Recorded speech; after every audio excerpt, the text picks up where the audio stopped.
Forex Insight edisi 13 sampai 19 April.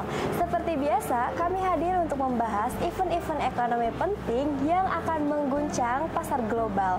Tentunya akan berdampak juga pada strategi trading kamu.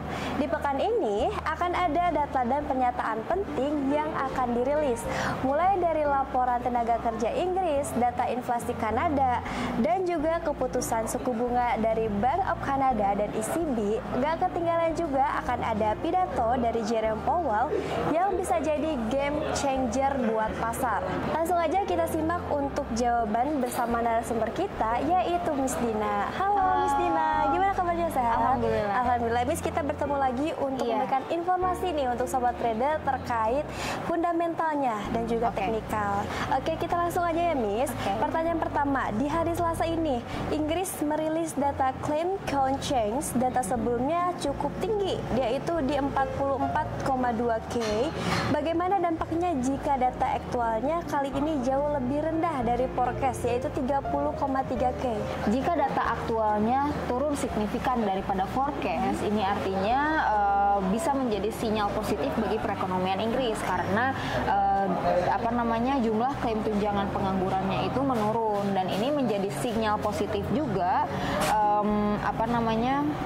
memperkuat sentimen terhadap GBP ya gitu. Artinya ya karena pasar tenaga kerjanya membaik dan juga memperkuat sentimennya juga. Oke, seperti itu ya Miss. Next question, di Selasa malam ada 3 data inflasi penting ya dari Kanada, yaitu CPI month to month, median CPI Y2Y, dan trimmed CPI Y2Y. Apa yang biasanya jadi fokus utama pelaku pasar dari ketiga data ini?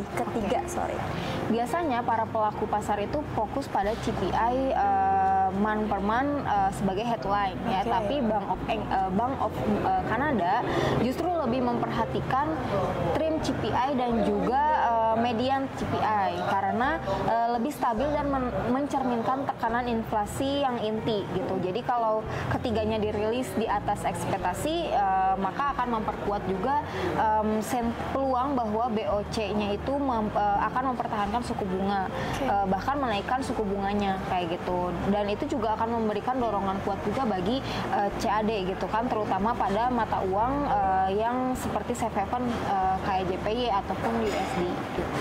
Oke, seperti itu ya Miss. Next question, ini ada data core retail sales dan retail sales AS akan dirilis Rabu malam. Apa yang bisa kita harapkan dari reaksi pasar terhadap data ini?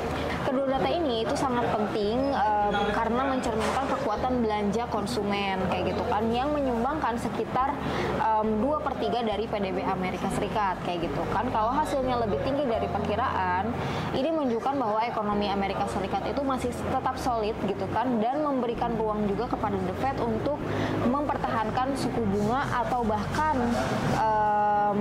mempertahankan suku bunganya itu jauh lebih tinggi kayak gitu kan. Dan dampaknya USD ini tuh biasanya akan langsung menguat gitu kan, sementara emas dan aset beresiko lainnya seperti indeks saham itu bisa berkoreksi ya, atau terkoreksi sesaat seperti itu. Oke, seperti itu ya traders. Next question, di hari yang sama juga nih, Kanada akan merilis BOC Monetary Policy Report dan pengumuman suku bunga. Dengan forecast tetapnya itu di 2,75, apa kemungkinan pasar bereaksi kalau ada nada hawkish dari BOC? Oke, jika Bank of Canada menyampaikan pandangan yang hawkish, contohnya seperti menyebutkan resiko inflasi yang masih tinggi atau membuka peluang kenaikan suku bunga gitu kan ya, dan itu bisa memicu penguatan yang signifikan juga pada CAD gitu kan, Canadian dollar gitu kan, terutama jika disertai revisi pada proyeksi inflasi ataupun juga pertumbuhan ekonomi. Nah, pelaku pasar itu akan segera menyesuaikan posisi mereka juga, termasuk di pasar global, di pasar obligasi dan juga forex. Oke, seperti itu. Next question, di Kamis dini hari ini, Jerome Powell akan berbicara mengingat pasar sedang sensitif terhadap outlook suku bunga. Apa yang perlu diperhatikan Miss dari pernyataan beliau?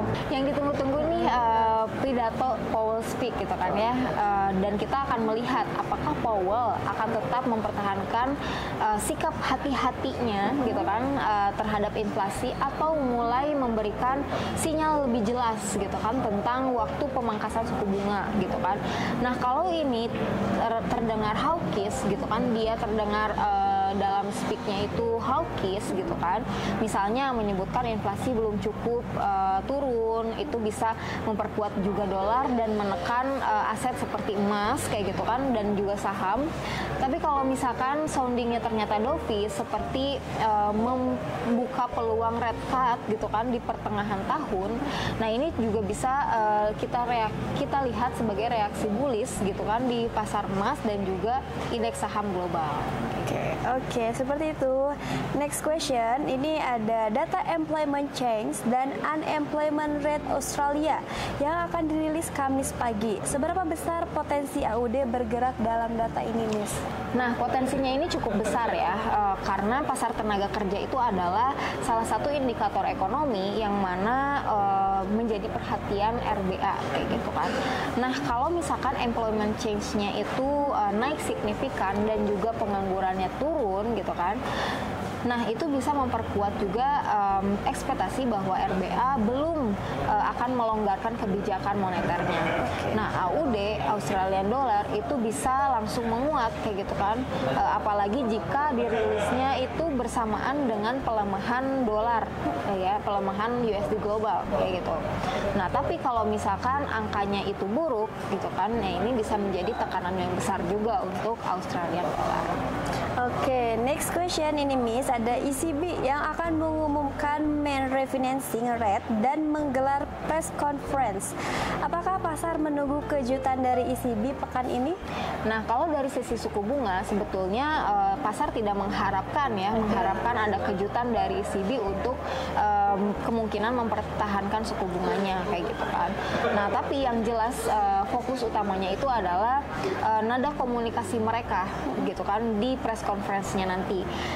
Jika ada sinyal jelas bahwa misalkan nanti ECB itu akan mulai memangkas suku bunga kayak gitu kan dalam waktu yang dekat misalnya gitu kan, karena misalkan inflasi di zona euronya itu sudah cukup turun, nah maka euro itu bisa melemah gitu kan, euro bisa melemah cukup tajam juga. Dan sebaliknya juga kalau misalkan jika mereka masih menahan diri gitu kan untuk menunggu lebih banyak data juga, nah euro ini bisa stabil ya, atau bahkan menguat juga kayak gitu. Oke, seperti itu ya, Miss. Next question, ini banyak negara libur pada hari Jumat ya.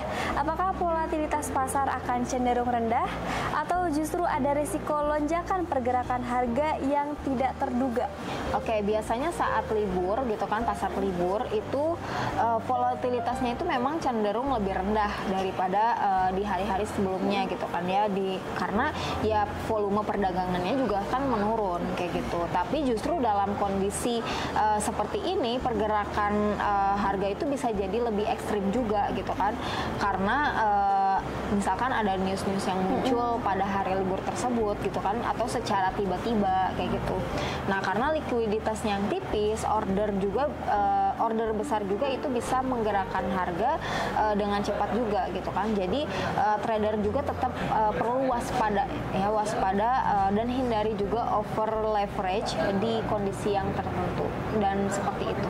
Oke, iya itu tadi insight dari DD Max untuk minggu ini. Semoga bisa jadi bekal kamu untuk menghadapi volatilitas pasar dengan lebih percaya diri dan terarah.